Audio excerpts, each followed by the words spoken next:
Hello everyone, welcome to ஷ்வைன் phone. நான் உங்கள் யஷ்வந்த். இன்றைக்கி நம்ம வீடியோவில் சூப்பர்மேனை பற்றின ஒரு சில இன்ட்ரெஸ்டிங்கான ஃபேக்ட்ஸை பற்றி பார்க்க போகிறோம். ஸோ அதுக்கு முன்னாடி நம்ம சேனலை சப்ஸ்கிரைப் பண்ணிக்கோங்க. அப்போ தான் நான் போகிற வீடியோ வந்து உங்களுக்கு சீக்கிரமாக சேரும். வாங்க வீடியோக்குள்ளே போகலாம். ஸோ சூப்பர்மேன் பார்த்தீங்கன்னா ஒரு மிகப்பெரிய சூப்பர் ஹீரோ, நிறைய சூப்பர் பவர்ஸ் வந்து கொண்டவர். ஸோ நிறைய பேர் பார்த்தீங்கன்னா சூப்பர்மேன்னாலே ரொம்பவே வந்து பிடிக்கும். ஸோ இப்படிப்பட்ட சூப்பர்மேன் கேரக்டர் வந்து பார்த்தீங்கன்னா ஜெரி சீகலும் ஜோ ஷூஸ்டரும் வந்து உருவாக்கியிருக்காங்க. ஸோ முதல்ல சூப்பர்மேன் வந்து காமிக்ஸில் தான் வந்து அப்பியர் ஆனார். ஸோ அது என்ன காமிக்ஸ்னு பார்த்தீங்கன்னா ஆக்ஷன் காமிக்ஸ்ன்ற ஒரு காமிக்ஸோடைய ஃபர்ஸ்ட் எபிசோடில். ஸோ அந்த காமிக்ஸ் வந்து பார்த்தீங்கன்னா 1938 வந்து அந்த பர்டிகுலர் ஒரு எபிசோட் வந்து வந்துருந்துச்சு. ஸோ அதில் தான் முதல்ல வந்து சூப்பர்மேனை இன்ட்ரடியூஸ் வந்து பண்ணியிருப்பாங்க. ஸோ சூப்பர்மேனுக்கு நான் முதலாவதாக சொல்ல போகிற அந்த ஃபேக்ட் என்னென்னு பார்த்தீங்கன்னா, ஆரம்பத்தில் அதாவது நான் சொல்லியிருந்தாலும் சூப்பர்மேனுடைய காமிக்ஸ் வந்து 1938 வந்துச்சுன்னு. ஸோ அந்த காமிக்ஸில் படின்னு பார்த்தீங்கன்னா சூப்பர்மேனுக்கு வந்து இருக்கிற ஒரே பவர் வந்து ஜம்பிங் தான். அதாவது அவரால் நின்ன இடத்துலேருந்தே, அதாவது தரையிலேருந்தே கிட்டத்தட்ட ஒரு 12 ஸ்டோரி பில்டிங் அந்த ஹைட், அதோட பெரிய ஹைட்டே வந்து அவரால் ஜம்ப் பண்ண முடியுமா. ஆனால் அப்போ வந்து பார்த்தீங்கன்னா அதாவது 1940s அந்த டைமில் வந்து இந்த மாதிரி அதாவது முட்டியை மடக்கிறது, ஸோ முட்டியை மடக்கி தானே ஜம்ப் பண்ணுவாங்க. ஸோ அந்த முட்டியை மடக்கிற அந்த அனிமேஷனை வந்து காட்டுறதுக்கு ரொம்பவே வந்து கஷ்டமாக இருந்துச்சான். ஸோ அதனால தான் வந்து சூப்பர்மேனுக்கு பறக்கிற சக்தியே வந்து கொண்டு வந்திருந்தாங்களாம். ஸோ இப்போ வந்து பார்த்தீங்கன்னா சூப்பர்மேனாலே செம்ம வேகத்தில் பறப்பாரு. அந்த மாதிரி நிறைய பேருக்கு வந்து சூப்பர்மேன் பறக்கிறதே ரொம்பவே சூப்பராக பிடிக்கும். ஆனால் ஆரம்பத்தில் இந்த பவரை கொண்டு வந்ததே காரணமே வந்து இந்த மாதிரி ஒரு அனிமேஷனை வந்து உருவாக்க முடியாத ஒரு காரணத்தினால தான். ஸோ அடுத்த ஃபேக்ட் வந்து என்னென்னு பார்த்தீங்கன்னா, சூப்பர்மேனால் எவ்வளோ வருஷம் வேணாலும் அவரால் சாப்பிடாம இருக்க முடியுமா.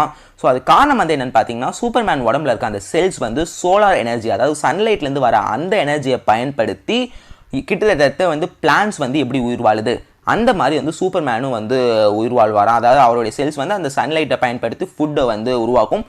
ஸோ இதுக்கு வந்து ஃபோட்டோசிந்தசிஸ்ன்ற ஒரு பேர். ஸோ நம்ப முடியல, பிளான்ஸ்லேருந்துலாம் வந்து ரியலான ஒரு சயின்ஸ் எல்லாம் கொண்டு போயிட்டு சூப்பர்மேனுக்கு ஒரு பவராக வந்து கொடுத்துருக்காங்க.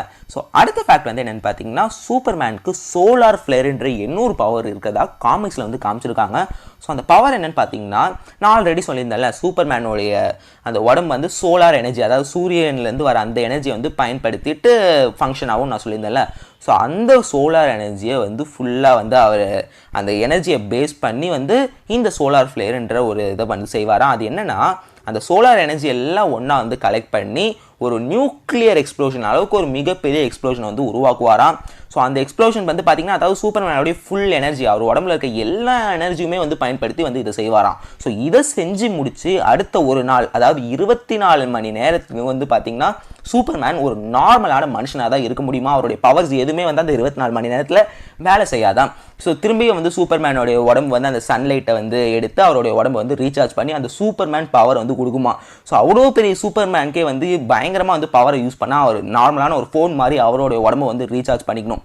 ஸோ அடுத்த ஃபேக்ட், அதாவது இந்த வீடியோவில் நான் சொல்ல போகிற கடைசி ஃபேக்ட் வந்து என்னென்னு பார்த்தீங்கன்னா, கிரிப்டோனைட் சூப்பர்மேனோட மிகப்பெரிய வீக்னஸ். ஏன் கிரிப்டோனைட் வந்து அதிக அளவில் சூப்பர்மேனை அஃபெக்ட் பண்ணிச்சுன்னா சூப்பர்மேன் வந்து உயிர் இழக்கிறதுக்கு கூட வாய்ப்புகள் இருக்குது. ஸோ அந்த மாதிரி வந்து அவ்வளோ பெரிய சூப்பர் ஹீரோக்கு இந்த மாதிரி வந்து ஒரு வீக்னஸ் வந்து இருக்கிறத வந்து காமிச்சிருப்பாங்க படத்தில் எல்லாம். ஆனால் ஆரம்பத்தில், அதாவது 1940s சூப்பர்மேன் காமிக்ஸ் வந்து அந்த டைமில் வந்து பார்த்தீங்கன்னா சூப்பர்மேனுக்கு எந்த வீக்னஸுமே வந்து கிடையாதுங்க. ஸோ அப்போ வந்து பின்ன எப்படி இந்த மாதிரி கிரிப்டோனைட்ன்ற ஒரு வீக்னஸ் வந்து வந்துச்சு நீங்கள் கேட்கலாம். அது காரணம் வந்து என்னென்னு பார்த்தீங்கன்னா, அதே 1940s ஒரு ரேடியோ ஷோ நடந்துச்சு. ஸோ அந்த ரேடியோ ஷோவில் சூப்பர்மேனுக்கு வாய்ஸ் கொடுத்துட்டு இருந்த அந்த வாய்ஸ் ஆக்டர் வந்து வரக்கு வந்து கொஞ்சம் டிலே ஆகிடுச்சு. ஸோ அது ரேடியோ ஷோவில் அது கண்டினியூவாக வந்து அது பாட்டு போயிட்டு இருக்கும். ஸோ அதனால் அந்த டிலே வந்து அவங்க அப்படியே வந்து அதை மாற்றுறதுக்காக வந்து வேறு வழி வந்து ஒன்று கொண்டு வந்திருந்தாங்க. ஸோ அதை வந்து மறக்கடிக்கிறதுக்கு தான் வந்து என்ன பண்ணியிருந்தாங்கன்னா, அவங்க கிரிப்டோனைட்ன்ற ஒரு கான்செப்டை வந்து கொண்டு வந்திருந்தாங்க. ஸோ அந்த ரேடியோ ஷோவில் அவங்க பாட்டின சூப்பர்மேனுக்கு வந்து இந்த மாதிரி வந்து ஒரு வீக்னஸ் இருக்குன்னு சொல்லிட்டு இருந்தாங்க. ஸோ அந்த வாய்ஸ் ஆக்டர் வர எப்படியாவது வேறு ஏதாவது சொல்லி சமாளிக்கணும்னு சொல்லிட்டு வந்து அவங்க செஞ்சுட்டு இருந்தாங்க.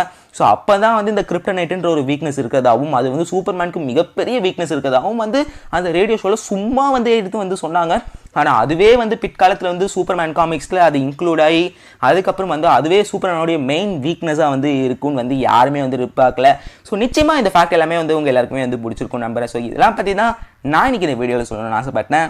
உங்களுக்கு இந்த வீடியோ பிடிச்சிருந்ததுன்னா லைக் பண்ணுங்கள், ஷேர் பண்ணுங்கள், கமெண்ட் பண்ணுங்கள், மறக்காமல் எங்கள் சேனலை சப்ஸ்கிரைப் பண்ணுங்கள்.